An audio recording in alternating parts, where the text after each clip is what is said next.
Stay with mom, buddy. Sit. Sit.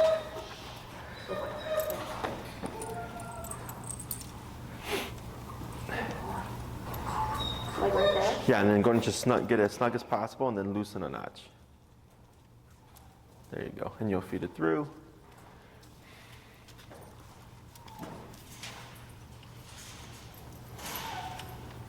Good. And then you have your remote as well. You know what? I don't think I can hold it on. There's a button on top or bottom. You can just press and hold. It should give you a blue light. Yeah.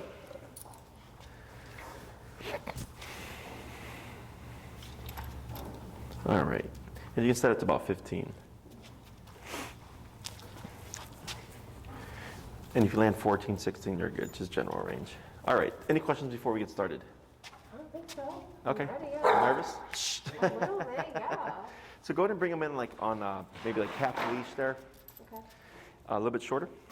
And then I'm gonna have you just anchor yourself where you're standing, okay? And on your remotes, on that bumpy button, right, the neck function, when I say tap, you're gonna press the button one time, okay? So we're gonna look at Ziggy and tap, tap, tap. No response, 20.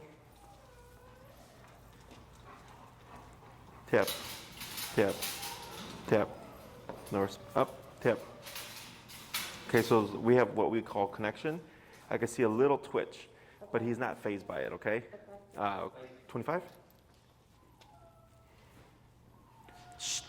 Tap, tap, tap.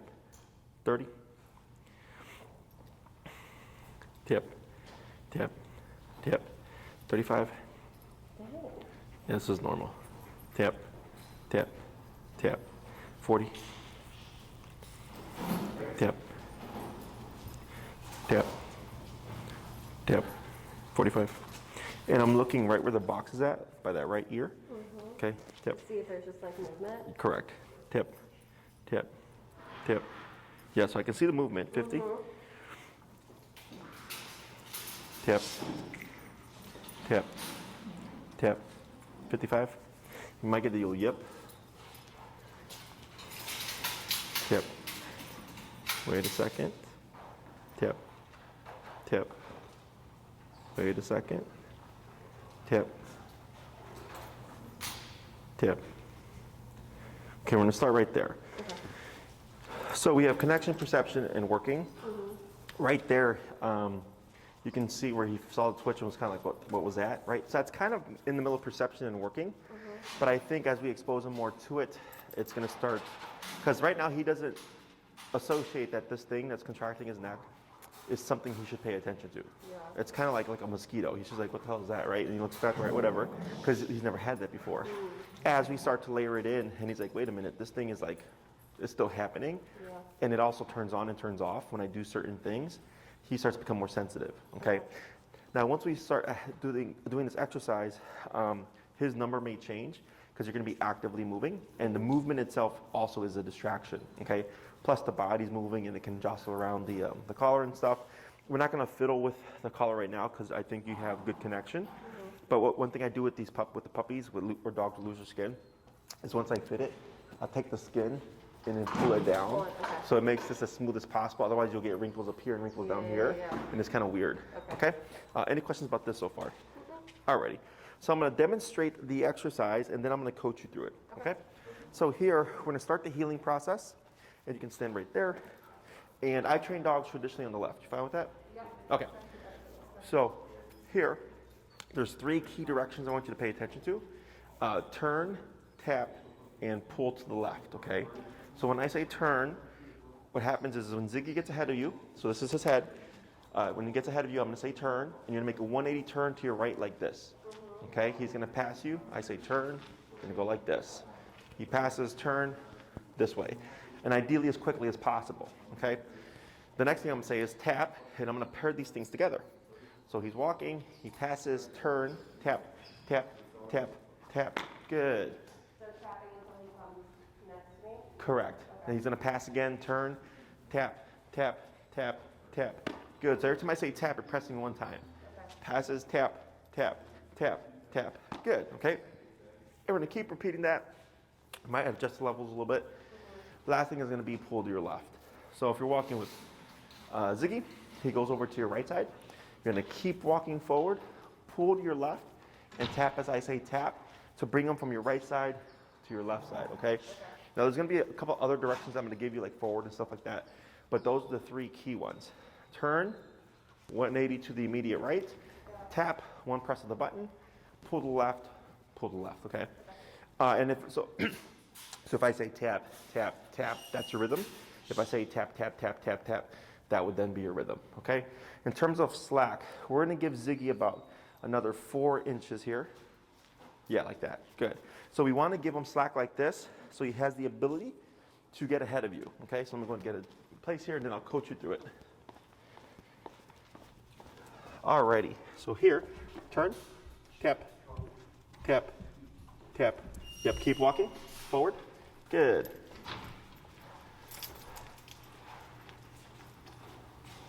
Turn, tap, tap, keep forward, good. Keep forward, good.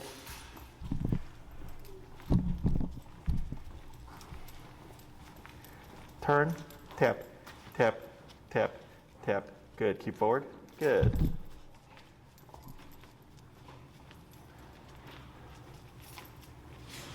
Good. Turn. Good. Go to pick up your speed a little. Tap. Good. Tap forward. Tap forward. Tap. Tap. Keep moving. Tap. Keep moving. Good. Turn. Tap. Good. Keep forward. Good.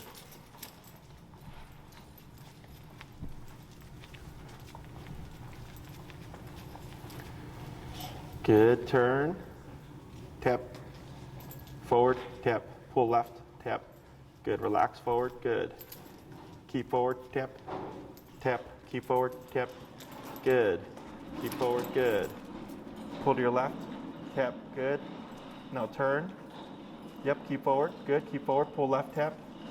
Good. Relax. Good. Keep forward. Good. Power through. Good. Now slow turn. Were you walking him on a prong prior? I can't remember. Okay, keep forward. Good. Tap forward. Good. We're at 55. 56. Let's go down 48. Good. Forward tap. Good. Pull left tap. Good. Turn. Good turn. Tap. Keep forward. Good. Relax. Good. Turn. Tap. Good. Keep forward. Keep forward. Good. Turn. Good. Keep forward. Good.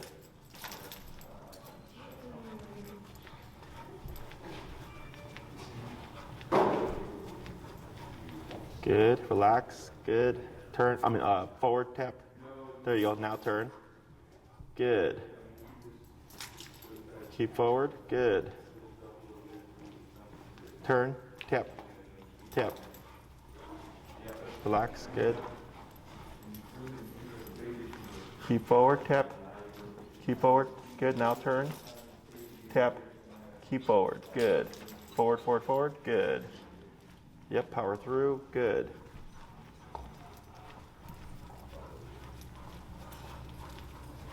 Good. Now slow turn here. Good turn. Forward. Tap. Good. Keep forward. Tap. Keep forward. Good. Right there. Good. Keep forward. Good. Tap forward. Good. We're going to go down. Go ahead and just turn to like that. Perfect. Let's go down to 38. And forward. And relax. Good. Tap. There we go. Good.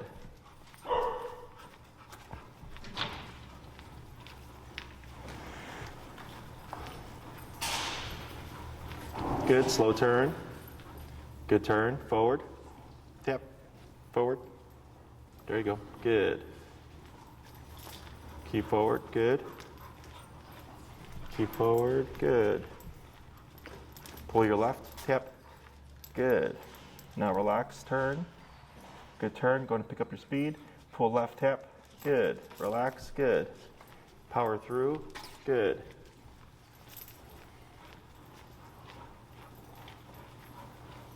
Good, now slow turn. Good, keep forward. Now slow walk, but keep forward. Yeah, just like that. Now slower, keep forward. Slower, stop. Good. All right. I'm gonna take a break right there. What are you seeing? What are you seeing here? I mean, he seems like he's getting it. Yes. He seems a little stressed, but honestly. Yeah, he is stressed. So here, a couple of things. He wasn't like typically when we get dogs, they're all over the place, right? He did it the first couple of times because you've done some foundational heel with food and stuff, right? Yeah, he chooses when he wants to do it. Right. So I could see he's already got the concept of it. Yeah. It's just it didn't mean anything. Right. Because if he doesn't get fed, it's of no real consequence, right? Like he doesn't even know that. Like he's not even like, oh crap, like if I leave the spot, I'm not gonna get food. Like I know that's like a kid would, right? Like if I don't make it to the store at a certain time, I'm not gonna give that free, coupon they're giving away. Like I'm aware of that, he's not. So there's no real consequence there. There's motivation to be there, but there's no consequence if he's not there. This is the consequence, okay? So here, most people when they teach to heel, will either pull the dog back, like to tell them no, so they'll yank them back, or they'll collar them, or they'll yank them on the prong collar, and they'll say no, and then they'll say heel, and they'll walk forward, dog goes ahead, they yank them, they go no, heel. That's essentially what has been happening. Yeah. So what happens there is one, he's got 4 legs. So he's going to naturally walk faster than you, okay? 2, if the dog, if you're doing an aversive, like a yank, a tug on the prong, or the e-collar thing, you'll see the dogs jump back, and they even like sometimes will look at the human, and but they can't compute why, because you're going in the same direction. Okay, so then when you yank him back, he's like, what was that for? He looks at you, and he's like, oh, well, I know we're going the same way, right? Here, we give him slack. We found the working number first, a number that was going to be concerning. Started walking. He got ahead, and immediately you went this way. You started remoting. So for Ziggy, when he feels this, and he's like, hey, I don't like this thing that's happening right now. And he turns around. He's like, hey, mom is going that way. And he catches up and disappears. Right? And then he passes again. Kicks in. Hey, I don't like this. Oh, mom's going that way. Catches up, disappears. And eventually you went from just doing a little bit to doing a whole stretch, right? And then he started going to like the right side. Same thing. He's on the right side. Hey, that thing is back. Mom's tugging me over here. He comes over, it disappears. He's like, oh, every time I'm on this side of her in this little pocket, nothing happens. But if I stray from it, she's either going in a different direction or I feel pressure guiding me back to the spot again, okay? So he's learning if he stays within this pocket, pressure is off. When he deviates out the pocket, pressure is on. Do you recommend, at the beginning, if he starts to do the, going ahead of me, should I turn? Always. Okay, always turn. Always, even a year from now. Okay. Okay, so. Don't just stop. Right. And be like, come back to me, okay. Correct, because I know there's like, I just saw a video on it where somebody was like, every time your dog pulls, stop walking. When they alleviate pressure, you start walking. Yeah. It doesn't work. Yeah. Okay. Dogs are either pulling or not pulling, is how I look at it. And you might see someone, they're like, well, I've seen people that walk their dogs and they're not pulling, like they're just like walking with them. It's super rare, okay? Because if it was more common, more dogs would be walking like that. And I actually wouldn't have people telling me to train their dogs not to pull. It's the most common thing that people want to address is leash pulling. Yeah. Leash pulling and reactivity, right? So here, he's either not pulling or pulling. So if he's in heel position, he's here, unable to pull, right? If he's on break and he's sniffing and doing his doggy thing, there's probably going to be tension. Does that make sense? Yeah. So here, what we're teaching Ziggy is the concept of pressure, how it turns on, how it turns off, also heel position, right? Walk on my left side.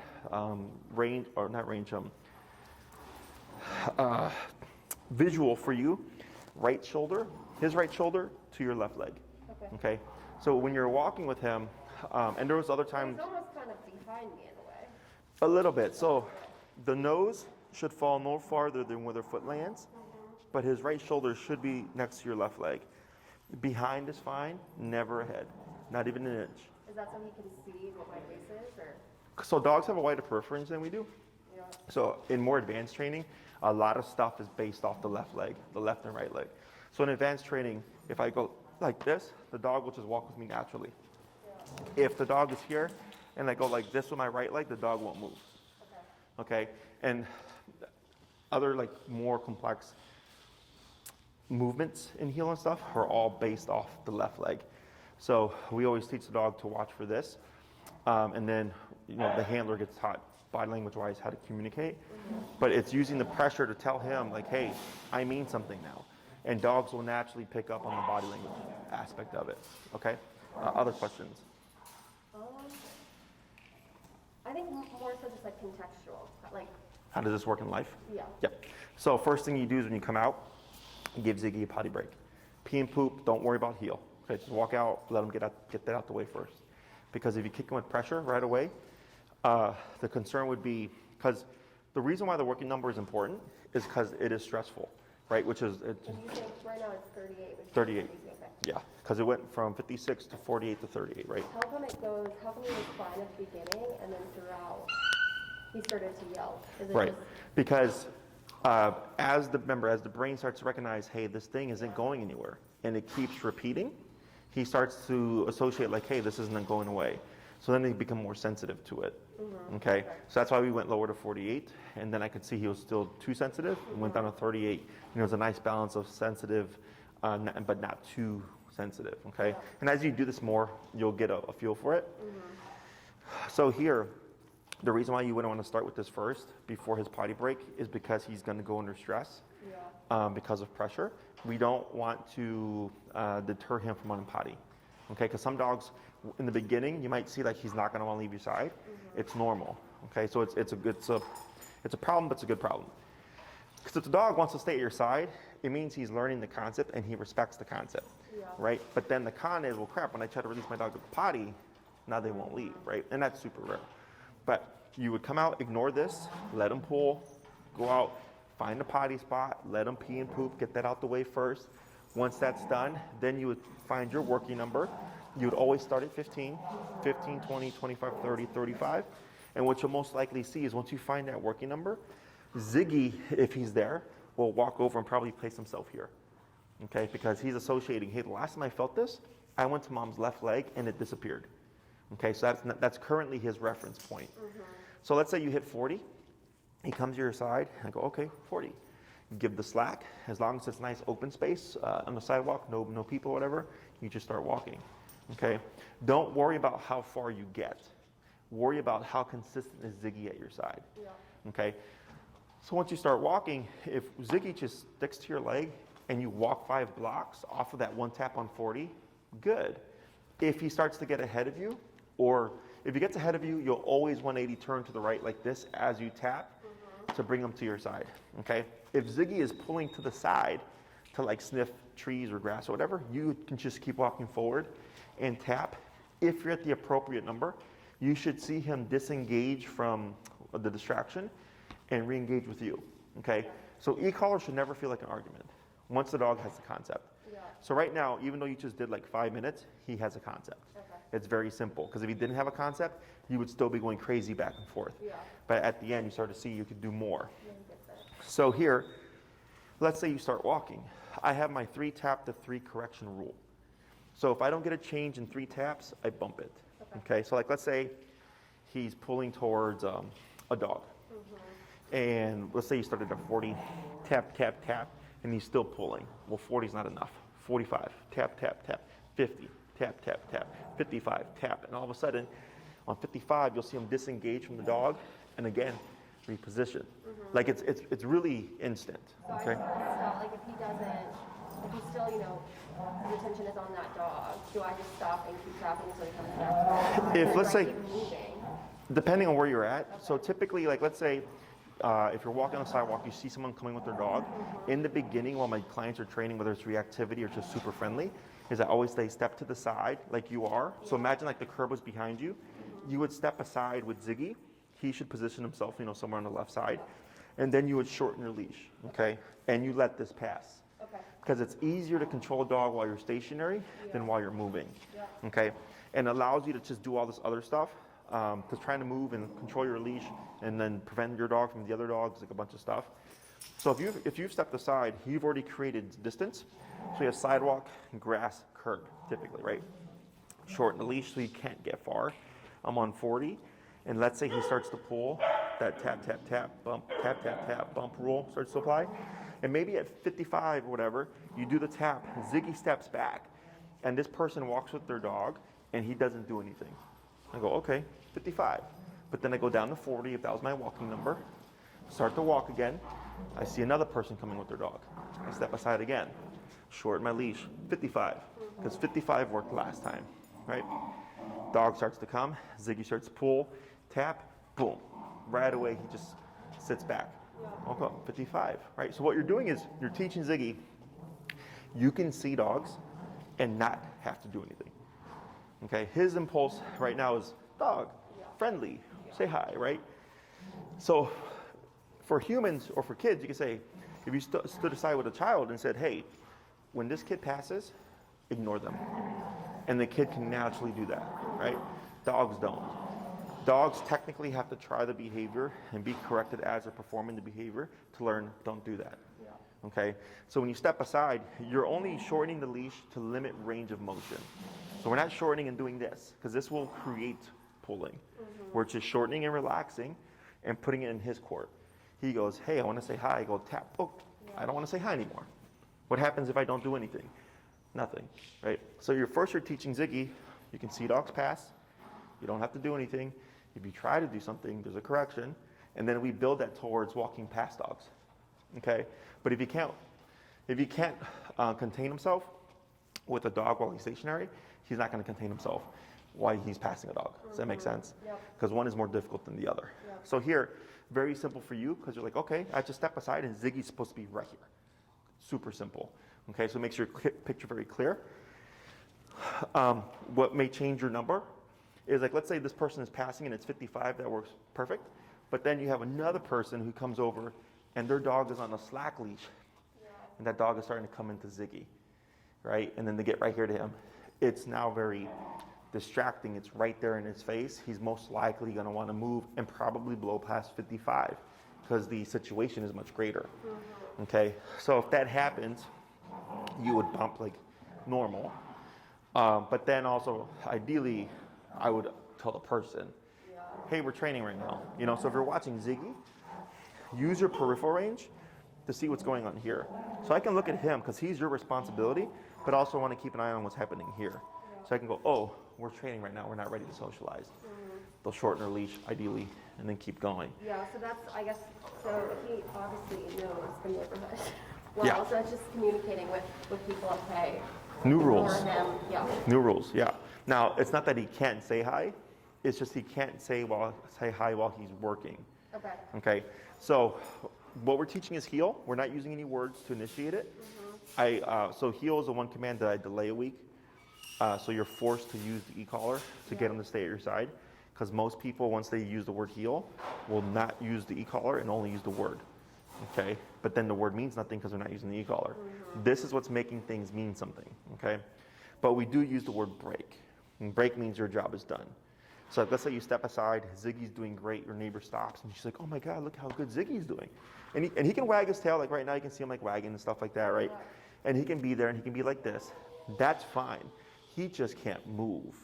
Okay? So then if you're like, hey, can they say hi? Say sure.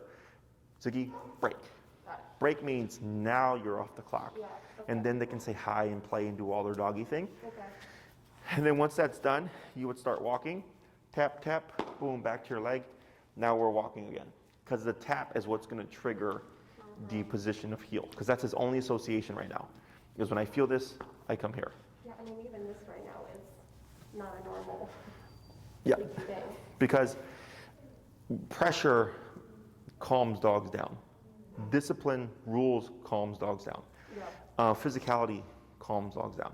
That's why a lot of puppies have issues, because no one corrects their puppies. Like another dog would bite their puppy and say, don't jump on me, don't bark at me, don't howl or whatever. Humans don't do that. Humans excuse it. Humans redirect. Humans say more exercise or give the dog something to entertain them and stuff. But they're not getting what they need. So that's why overstimulation is one of the most common things that I deal with. because overstimulation is almost always a lack of boundaries. Okay, this is boundaries for a dog. Yep. Other questions? Like right here, try this, tap. Wait a moment, shorten your leash a little bit. Tap. And you can lower it, go down to 28. Okay, now we're gonna see what happens. Tap. Right there, wait a moment. Now you're gonna pull into your side. Yep. Wait a sec. Right there. Okay, so here, the reason why he went from there to there is he overcompensated. What you just said, non-verbally, was don't look at that. Okay, so I saw 38 was too much. We went down to 28. We could probably go down even lower. On that third tap, he disengaged and goes, I know there's something about this Mom wants me to have nothing to do with. So I'm gonna come over here and give distance. Okay, so this means I'm not as interested, but he's still facing. But if you look at him, just now, he was looking off that way, right? This is okay if you look at his posture. He's kind of slinked because of discipline, but he's not like, let me at him. Right. Okay, so here we have behavior and we have obedience. On Instagram, I just posted like a no jumping 2 videos. Did you see those? Yeah. So the difference between this is the same thing here. Is technically, you could have Ziggy in a sit. And the sit, if he respects the command, will override this. Okay, but mentally, he could still want to be engaged. He's just sitting. Okay, behavior would be, hey, you're off the clock right now, but I still don't want you to care about that. So you're saying, don't worry about it.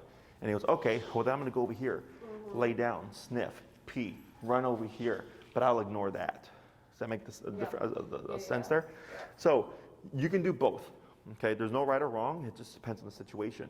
So technically right now, when we're teaching to heel and you step aside, you're using the concept of heel to override the want to play. Okay? Different if he's out and he's doing on a potty break. Go ahead and put her in the kennel on a potty break. And a dog comes in and you decide like, nope, you're not gonna play with that dog, tap whenever he shows interest and you just see him ignore, but still be within the space and not under control, okay? So it's a balance of knowing how to do both things. It's super simple once you understand it. But for this week, the only things I'll have you worry about is teaching the concept of heel, the back and forth stuff, the walking at your side, and the releasing the potty, okay? We're at 28 now. 27. Let's go down to 18. And so each time I take him out for a walk, other than when he's pottying, should I be training him, or do I only do Yes. it like, okay? So in my book, it's 80% work to 20% play. Okay. Your dog becomes what you allow them to do. So if it's no rules, no consequence, sniff anytime you want, pee whenever you want, poo whenever you want, blah, blah, blah, you get that kind of dog. Okay? If it's, hey, you're gonna walk at my side, there's consequence if you don't do that, blah, blah, blah, blah, and I will give you permission to do your doggy thing. And at that point, you're free to pee, poop, or whatever, but there's still rules. You get that kind of dog, okay? And it's not gonna make him not like the walks. Dogs don't think that way, because people are like, oh, Jesse, but the dog didn't get to sniff. Like, the dog doesn't go home thinking like, oh man, I used to sniff the whole block, and now I only sniff for 5 minutes. Like, oh my, like dogs don't think that way, okay? If anything, it makes it more rewarding, okay? So growing up, my mom was super strict. So let's say playing video games. She'll say, get your homework done, clean your room, do the dishes, and then you get 30 minutes, right? And I had to work for everything. But it made me really value those 30 minutes because of the work and because it was limited. Yeah. When people tend to give everything, and then they wonder why they don't have any value. Does that make sense?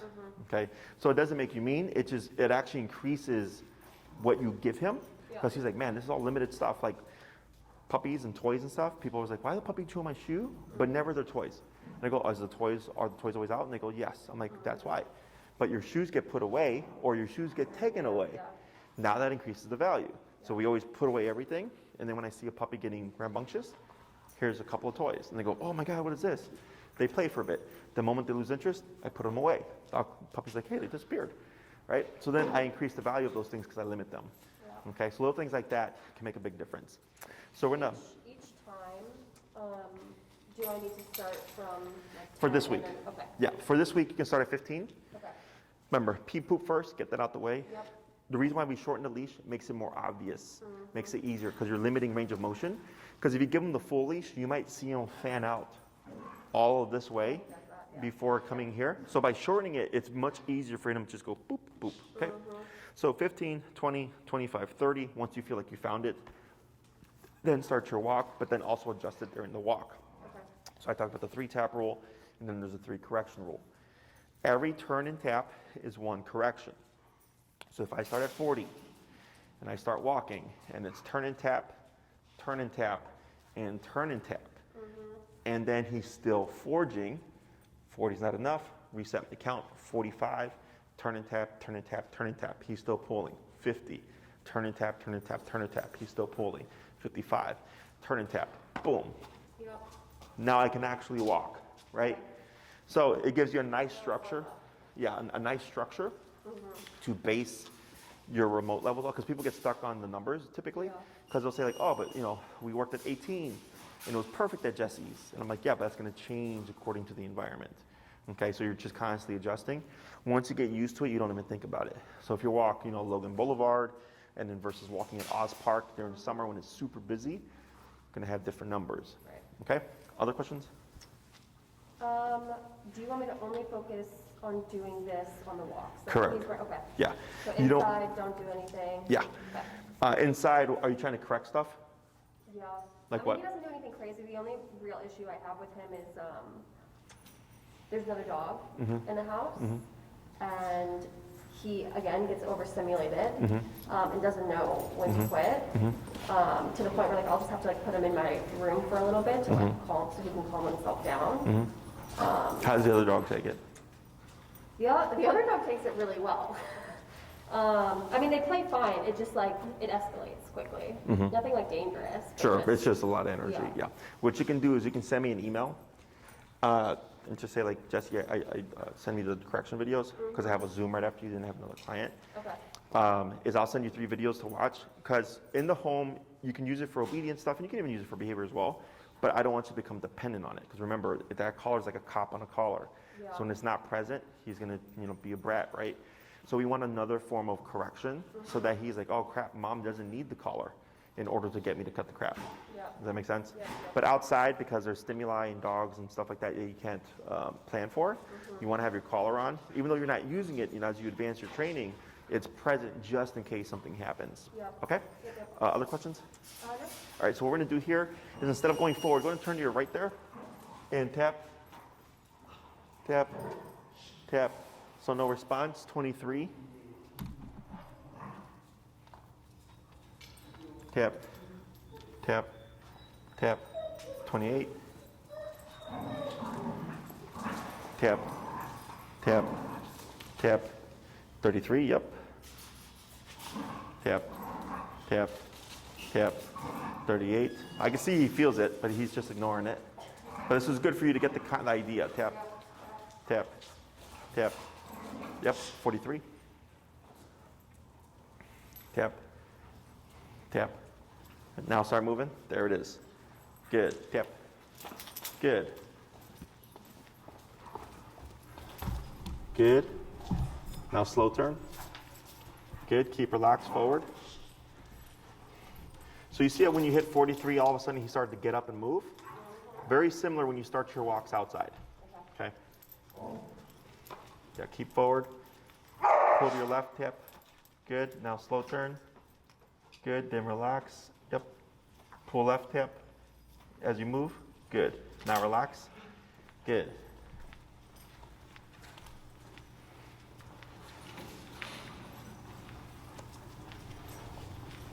Good. Slow turn. Good. Now forward. Good. Now what we're going to try doing on this next one is when you come down and go back, I'm going to have you walk along the wall and like walk back so you're closer to the pen. Okay? Keep forward. Good.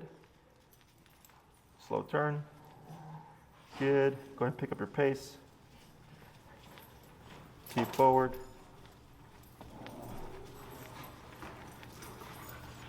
And you're going to make a big, wide right turn here. Good. Good. Good. Keep forward. Tap, tap, tap, tap, tap. So you see that was more distracting? Yeah, So let's go in to. that situation, like, should I stop and like, put it, There you go. So go ahead and go to 48. You have two options.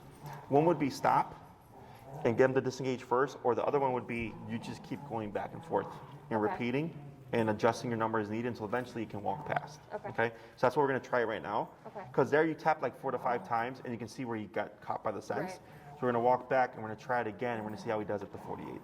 Okay? Yep. Good.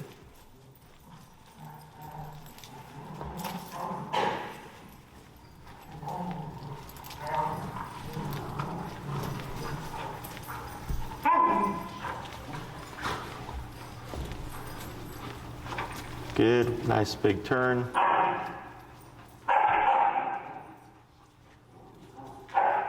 Right. Go ahead and turn again right here. You're gonna come back around. So you see how we looked at them? But keep forward, tap. Pull to your left, tap. Good, now relax, now keep forward. Yeah, keep straight, power through. Good. Good. Now slow turn. Tap forward. There you go. So you see how quick that was? yeah. How you let, and then slow down. Stop. Good. So, very good example. Last time on 43, tap, tap, tap, tap, tap, right? And then once you passed it, then he came in. We went to 48, come back around, go back to it. Went to the stairs, one tap, boom. Pulled right through your leg, kept going, and you even slowed down, you're stopped, right? That's how you can tell if you're at the appropriate number. Okay, again, e-collar should never feel like an argument. Once the dog gets the concept, which it's literally that easy, it's just a matter of is it important to him, okay? So my theory is as low as possible, but as high as needed. Most trainers teach what they call low-level e-collar, which is like 8, 10 type stuff. It's stupid, stupid low, and requires a ton of conditioning that's not, in my opinion, realistic for the average dog owner. Here I go, what's his number? We figure it out, okay? We lowered it if needed, right? But then once we took a break, talked for a bit, all of a sudden we went from 18 right back to that 43 range, right? Came back here, added in some distractions, wasn't working. We broke that 3-tap rule. We need to use 5, put it to 48, boom, 1 tap, back to your leg, real quick. Okay, so if you're outside, it should feel like that. Yep. If it doesn't feel like that, or it feels like you're arguing, or it feels like you're having to do too much, we're probably too low. Okay, questions on that so far? On some of these turns, I'm having you do something. Do you know what it is? On the one being trained, yeah. Yes. Slow down. Yes, yeah, yeah, yeah. I was saying slow turn. Is Why? that just for him to kind of understand the concept a bit easier, or So if he's paying attention to you, what should he do? also slow down? Correct. Okay. So you drive. Yes, What do you do before you stop? slow down, What do you do before you turn? slow down. Right. To let other drivers know, right? Because they don't know what you're doing, right? We have our blinkers, we flash our red lights, all that stuff to communicate something's changing, and then we adjust. Same thing for Ziggy. Now you're walking as a unit, okay? It would be unfair to just stop like this and expect them to know when you're going to stop, okay? We slow down first, and if he's paying attention, he slows down as well. We stop together, just like that, okay? If he's not paying attention, what's he going to do? Just do his own thing. Which is? Go in another direction, or go fast, or run off, Keep going? keep going. Yeah, he'll keep Anything going. besides go next to me, yeah. Yes, he's going to keep going. So then what would you do to correct him? Tap, And pull, tap, tap 3 times. when he passes you, Oh, turn. turn. Okay? Because remember, so you're on a walk now, right? Yep. He has slack, nice open space. We're walking down the sidewalk. Oh, I'm hitting a red light. Slow down to let him know. He keeps going because he's not paying attention. Turn, tap, tap. Back to the leg. Slow down, turn again. Slow down, come to a stop. We should stop together. Okay? Even if it's a little bit, it means he's not paying attention. Okay? So what happens is, because we're logical, people go, oh, I'm coming to a red light. So they stop, and when the dog passes them, they're like, oh, it's fine. That was a red light, right? What am I gonna do? Like, but that teaches the dog gray area. We don't want gray area. We want black and white. On my hip. When I stop, you stop. When I slow down, you slow down. When I turn, you turn. Okay. So if you don't reinforce it, you're also going to start untraining because Ziggy will always be learning. So if you do this for a year, and then you decide, he's a great dog. I don't need to use this as much or whatever, and you're lenient on stuff, and you let things slide. Well, all of a sudden, he's no longer stopping with you. Now he's like stopping and like going to sniff and like do his doggy thing or passing you or whatever because he learned, oh, the rules are gone now. So for people, we have laws, right? Do you think they're ever going to disappear? Do you think cops are ever one day just going to disappear? Right? No, we have laws for a reason. It keeps people, keeps everything in harmony. Same thing for the dog. If you don't reinforce the rules of the obedience, he's going to learn that. He's going to, oh, okay, like I don't have to walk him outside anymore because she doesn't reinforce it. If I pass her up, no big deal, and then becomes other things. Okay. So here, when you're walking with Ziggy, if he's doing great, there's no need to turn. You would just keep going. Okay, so if I'm walking and I'm like, okay, I'm gonna make a right at this corner here, all you need to do is slow down. Okay. At least 3 steps, more is fine. Okay, he should slow down with you, and then we start that turn around the corner, and then you would pick up your pace again, and he should pick up the pace with you. Okay, so when you're walking with him, you're only turning and tapping abruptly when he's passing you. Okay, if he's pulling off to the side like here, you have the option of keeping forward and tapping because he's gonna come in this way. Okay, so as long as there's gap for Ziggy to close, that's clear to him, it's either turn when he passes, so he comes this way, or it's if he goes this way, it's forward and tap to bring him in here, but you could also technically turn. Okay, so like right now, he's laying down, he's facing towards the distraction, that's fine, but he's in a relaxed or resting state, right? So he's not sitting there going like, hey, dogs are here, I have to be involved with that. Because he's more concerned about what you're doing. Does that make sense? Yep. And that's where the levels come into play. Questions? Let me think here. Cover how to practice. Oh, dogs are better in smaller chunks. So if you do like 3 20-minute walks a day, that's ideal. If you do one long solid hour, that's fine.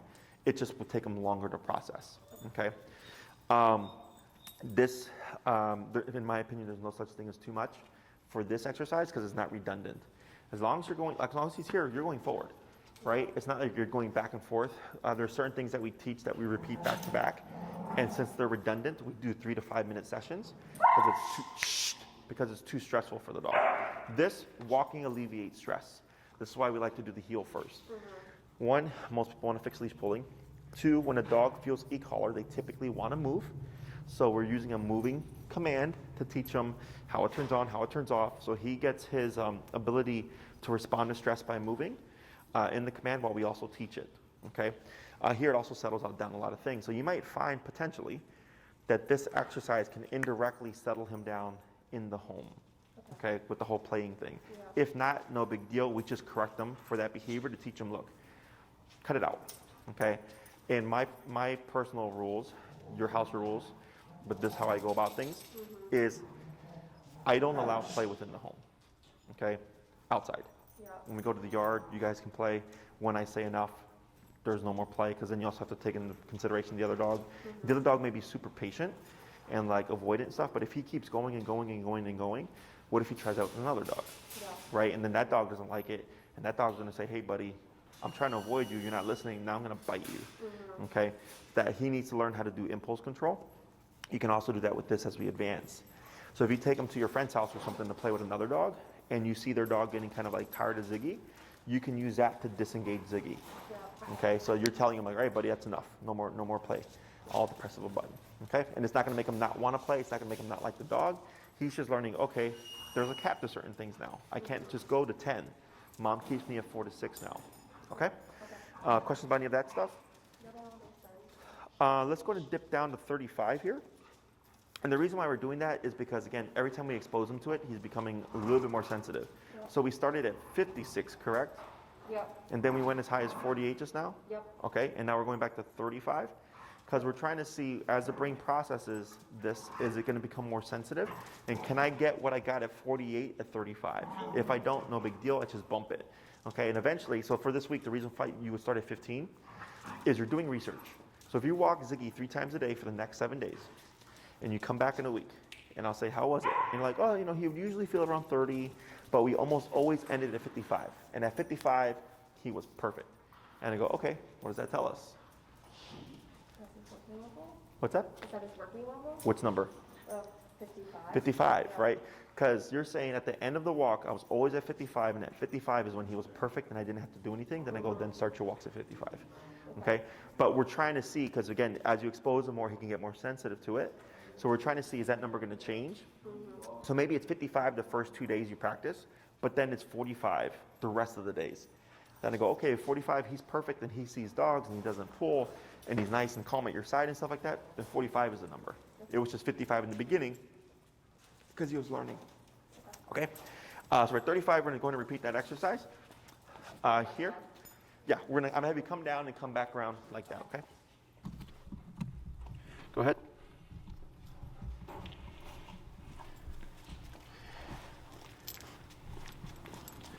Good turn. Good.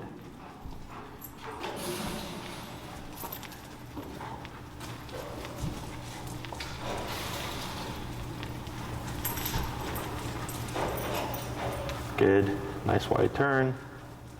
Now we'll walk real slow right there, but keep walking now, real slow. Good. Yep, keep forward. Now pick up your pace. Tap, tap, tap, tap. Okay, so what you're gonna do here is you're gonna keep forward like you were. Subtle pressure on the leash. Tap. Right there. Good. We're gonna repeat that again.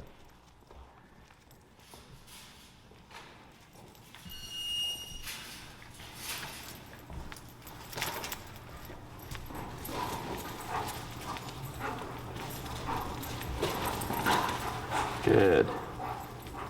A nice slow turn and a very slow walk back. Okay, good.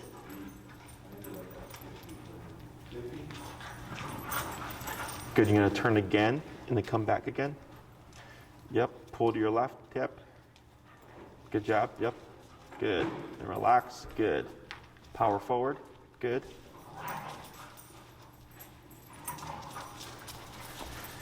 Good. Pull left, tap. Good. Now slow forward. Oh, turn, tap. You got it. Good job. Turn, yep. Yep. Now slow turn again. It's okay. Keep forward. Tap. Good. Relax. Good. Forward. Slower.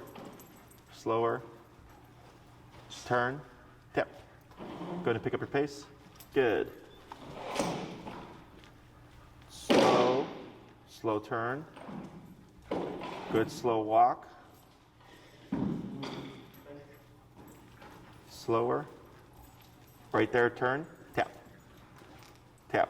There you go. Good. Forward. Good. Power forward. Bump, bump. There you go. Slow turn. Good. Slow walk. Slower.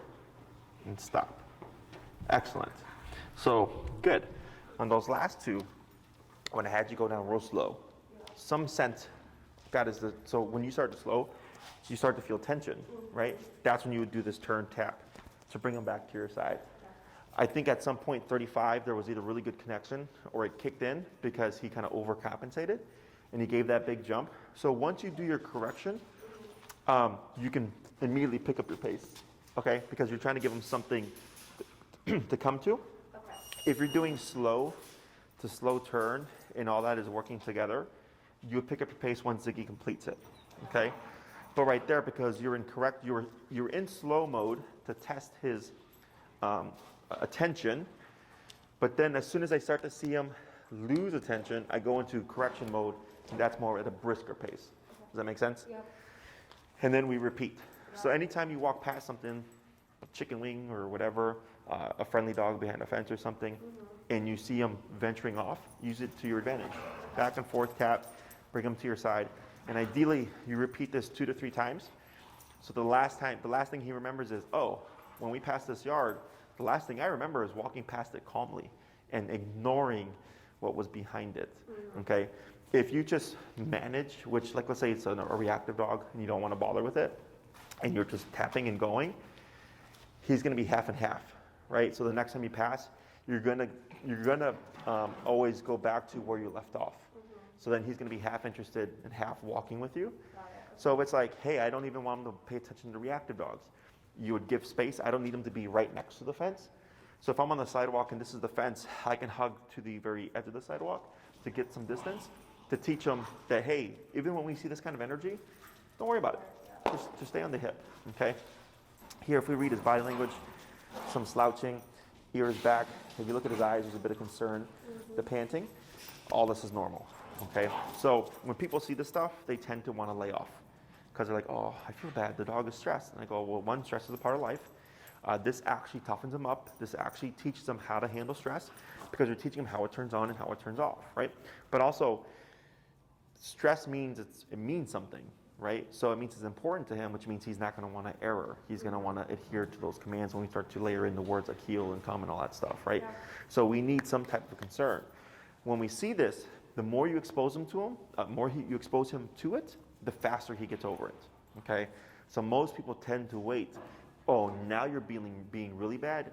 Now I'm going to use the e-collar, as opposed to using it for every little thing that the dog does. Because the more you expose him to it, the faster he gets over it, right? So have you ever been skydiving? No. Okay. Okay, all right. So I think we can agree that that would be stressful. Yeah. Okay. Now let's just say, for the sake of example, you went skydiving once a year. You would get used to it, but it'd probably take you a really long time. But let's say you went skydiving once a week or once a day. You would get over that stress really quick because of your exposure to it on a continuous basis, right?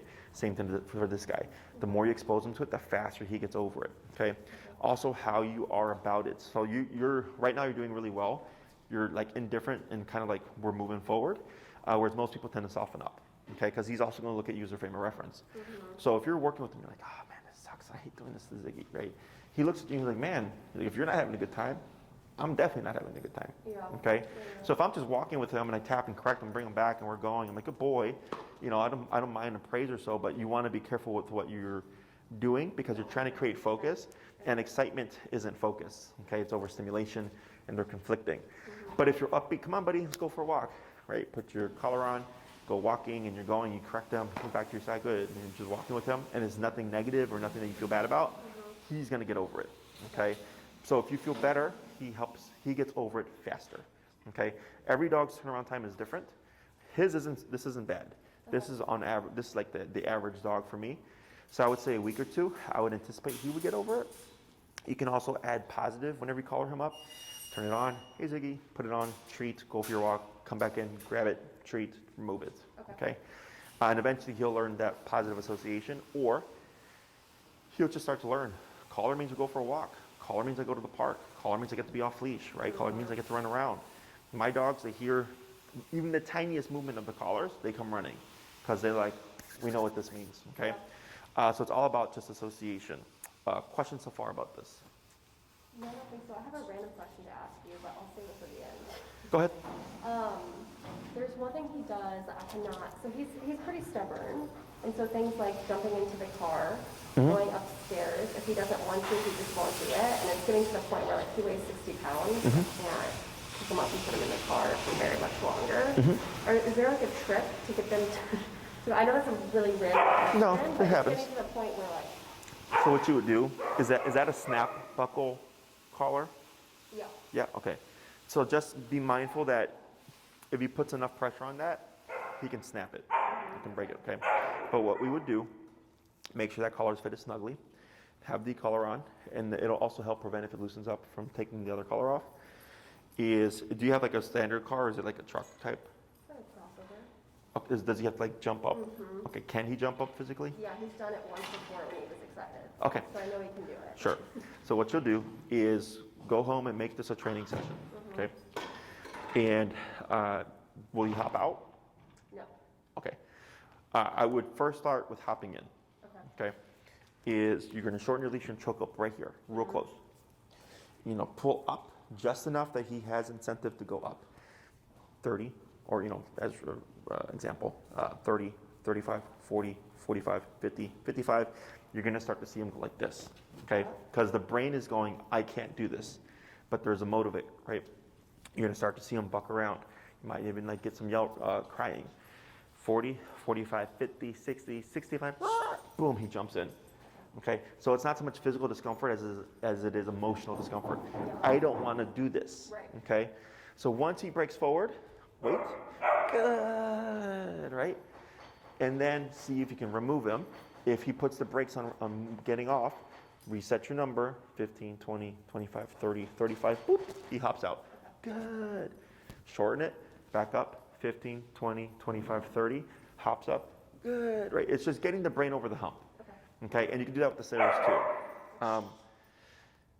I would do it first with the stairs going up and see if that's comfortable for him, because my only concern would be if he has issues coming down, is he's gonna barrel down. Is it like a lot of stairs or just a few? No, it's just a few. Oh, it's just a few? No, As long as it's it's, back stairs. It's only those stairs. He just like doesn't want okay, to do it. so then you would be at the bottom of the stairs if you have the leash. A little bit of a pull down, 15, 20, 25, 30. And once he goes, you want to repeat it in succession, 3 to 5 minutes. We're done, and then go do something else. Okay, so whenever you do boundary stuff like that, you have to repeat it, ideally till the brain is doing it by itself a few times, kind of like I said with the fence thing. And then the last thing he remembers is, oh, like, I was able to hop in. And then give it a couple of tries of like organically, okay, we're going to go, go to daycare, tap to hop him in, and eventually he's just going to hop in. Okay?